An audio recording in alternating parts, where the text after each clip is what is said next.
मध्य प्रदेश का विदिशा जिला। यहाँ डिस्ट्रिक्ट अस्पताल के सामने कुछ आशा कार्यकर्ता हवन कर रही है। कार्यकर्ताओं का कहना है कि इस हवन के पीछे दो मकसद हैं। पहला, वो सीएम शिवराज सिंह चौहान के लिए सद्बुद्धि मांग रहे हैं। दूसरा, वर्कर्स ये कह रही हैं कि हवन में डाले गए कपूर और बाकी सामग्रियों से कोरोना भी कुछ हद तक कम होगा। आगे हम कुछ बताएं, इसके पहले आप ये वीडियो देखिए और एक आशा कार्यकर्ता की बात भी सुनिए। ये हवन हम इसलिए कर रहे हैं कि हमारे जो सीएम साहब बैठे हैं उनकी बुद्धि सद्बुद्धि, भगवान उनकी बुद्धि को सद्बुद्धि दे और हम लोगों को कुछ करें, हम लोगों को परमानेंट करें एवं हमारी मांगों को पूरी करें। और तथा ये जिसमें हवन वेदी में जो कपूर और हवन सामग्री डाली जा रही है, इससे वातावरण भी शुद्ध होगा और कोरोना भी कुछ हद तक समाप्त हो जाएगा। हमारे दो उद्देश्य हैं।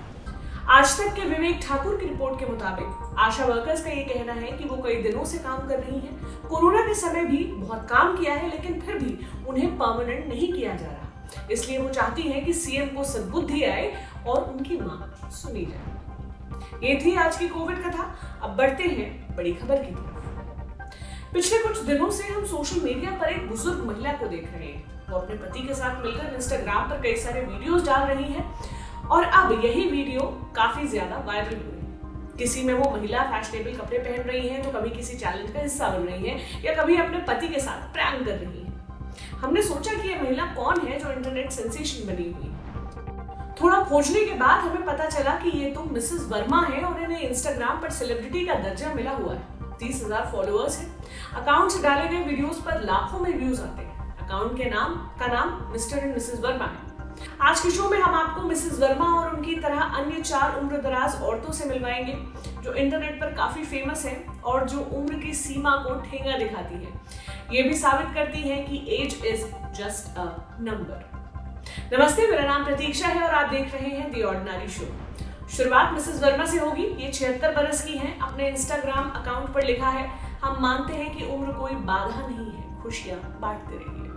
पिछले लॉकडाउन में ही मिसेस वर्मा की पहली बार इंस्टाग्राम से मुलाकात हुई थी और ये मुलाकात उनकी पोती ने करवाई थी। ह्यूमन्स ऑफ बॉम्बे से की गई बातचीत में वो कहती हैं, पिछले लॉकडाउन के दौरान मेरी पोती ने मेरा परिचय इंस्टाग्राम से करवाया।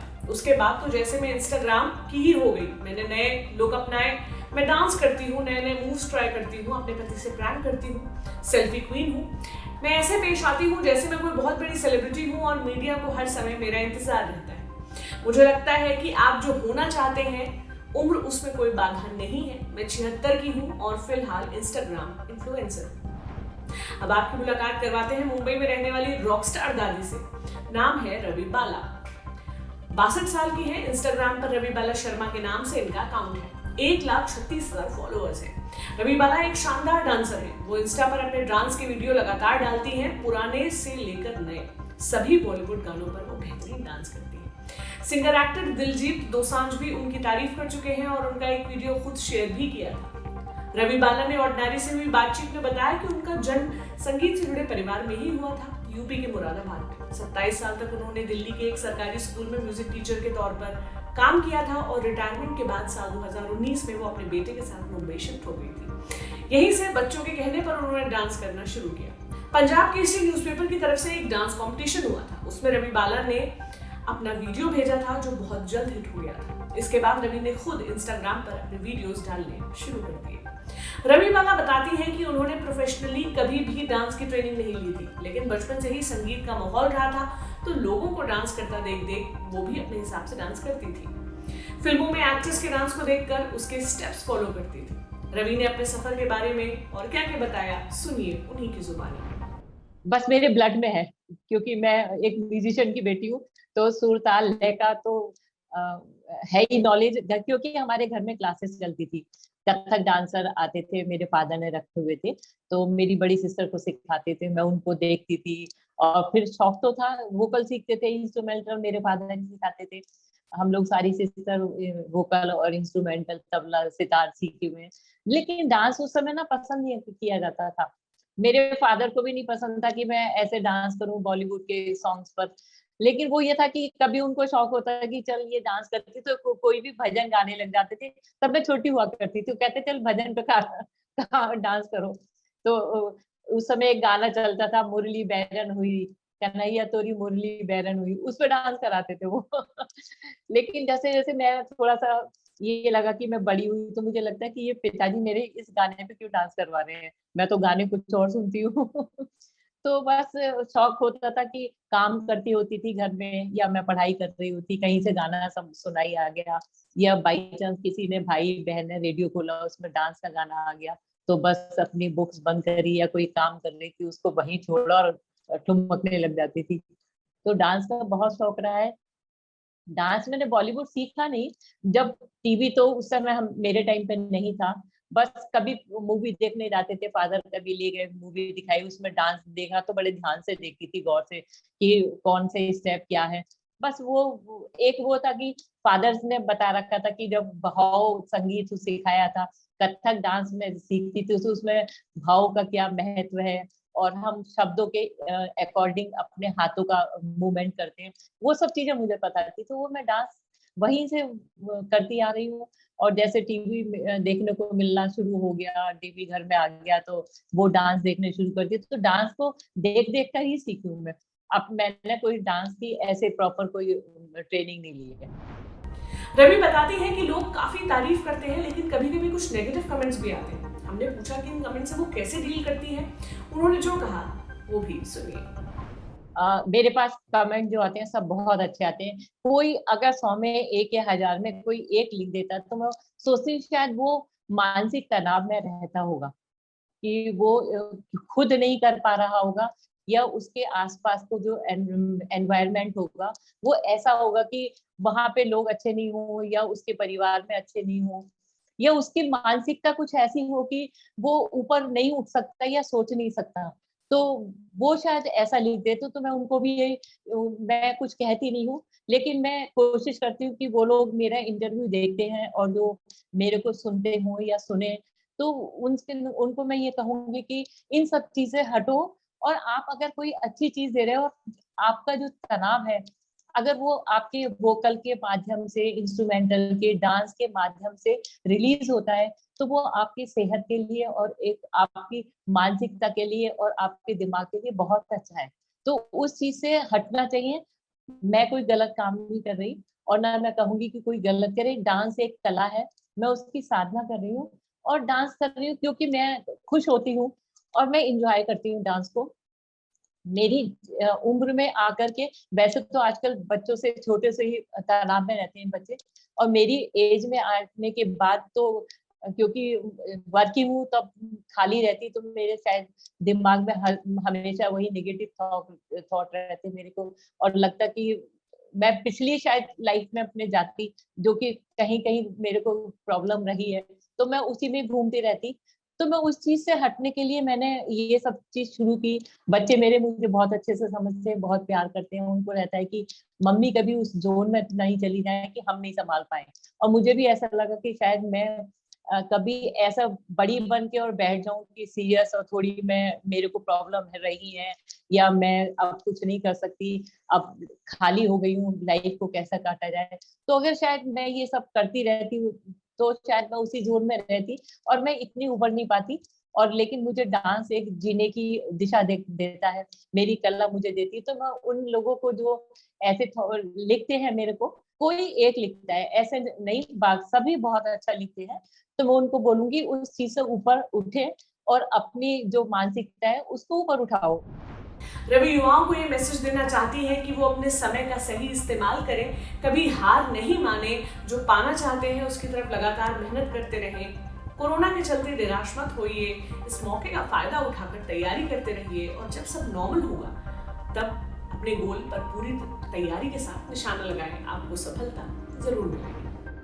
इस लिस्ट में तीसरा नाम है हीरा मेहता का। इंस्टाग्राम पर 1 मिनट के मोटिवेशनल वीडियोस डालती हैं। गपशप डायरीज नाम का एक प्रोग्राम भी करती हैं, जिनमें वे किसी अन्य व्यक्ति से बात करती हैं और लाइफ से जुड़े उनके एक्सपीरियंस जानती हैं। हीरा 66 बरस की हैं, मुंबई में रहती हैं, 4 किताबें लिख चुकी हैं और 3 सोशल मुद्दों पर बेस्ड फिल्मों में भी अपना योगदान दिया है। इनमें डिमेंशिया और अल्जाइमर्स जैसे मुद्दे शामिल हैं।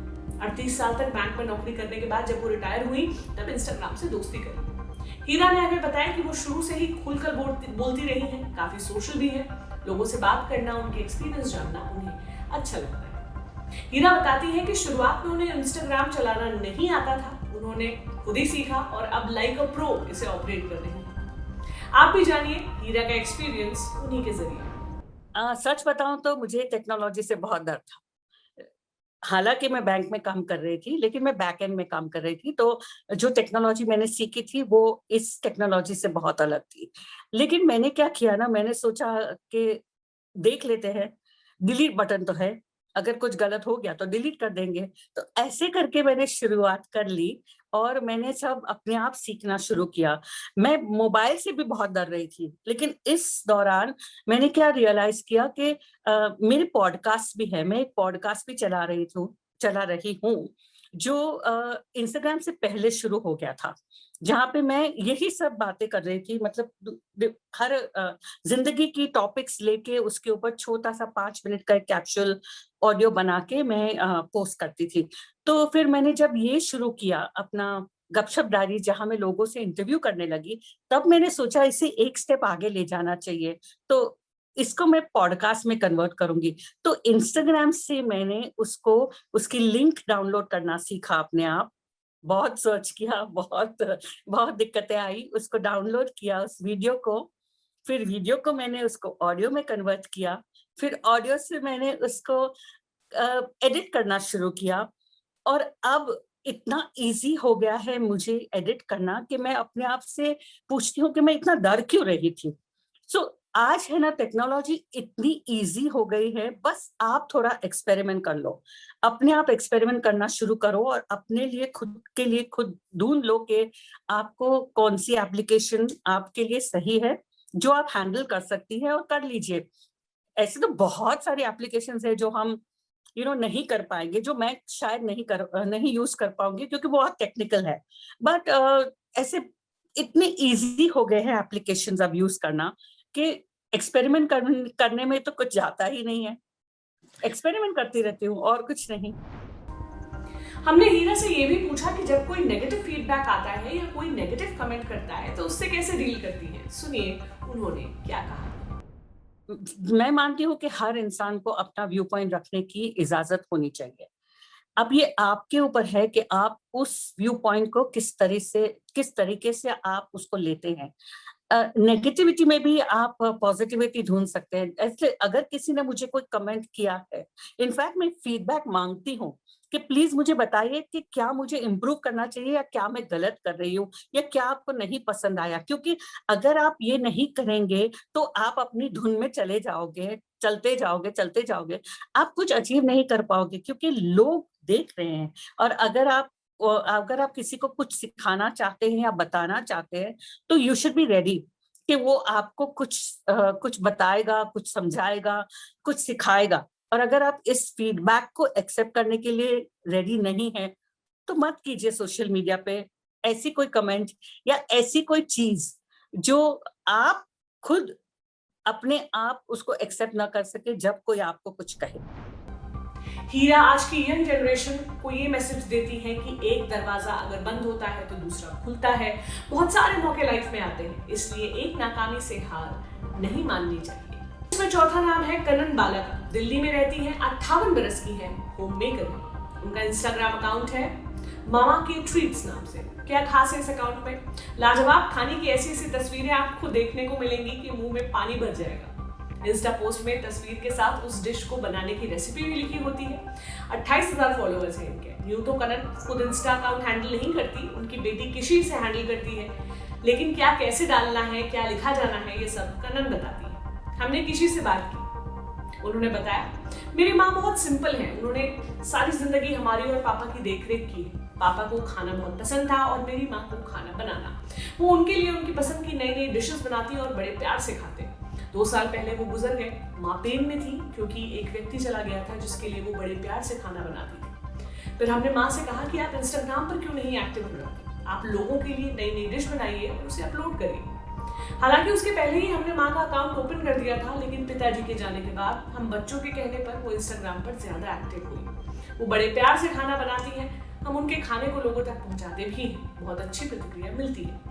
माँ के हाथ का खाना जो भी मिस करता है वो मेरी माँ के हाथ के खाने से ये कमी पूरी करता है। मेरी माँ के लिए इंस्टाग्राम का परिवार एक एक्सटेंडेड फैमिली बन गया है। 5वां नाम है पूनम साबरा का। इंस्टाग्राम पर मदर विद साइन नाम से उनका अकाउंट है। 51,000 फॉलोअर्स है इंस्टा पर। जब इसे पूनम के अकाउंट को आप विजिट करेंगे तो पाएंगे कि कितने यूनिक तरीके से वो देसी मम्मियों वाली सलाह देती है। हाथ में प्लकार्ड पकड़कर खड़ी होती हैं जिनमें अलग अलग मैसेज लिखे होते हैं। 1 या 2 लाइनों में वो आपको ये याद दिला देंगी कि पेरेंट्स आपकी जिंदगी के आधार हैं और वो बहुत मायने रखते हैं। जैसे एक प्लकार्ड में उन्होंने लिखा था, जो चीजें आप नहीं खोज पाते वो आपकी मम्मी खोज देती है। इसकी वजह यह है कि आप जितना खुद को जानते हो उससे कहीं ज्यादा वो आपको जानती है।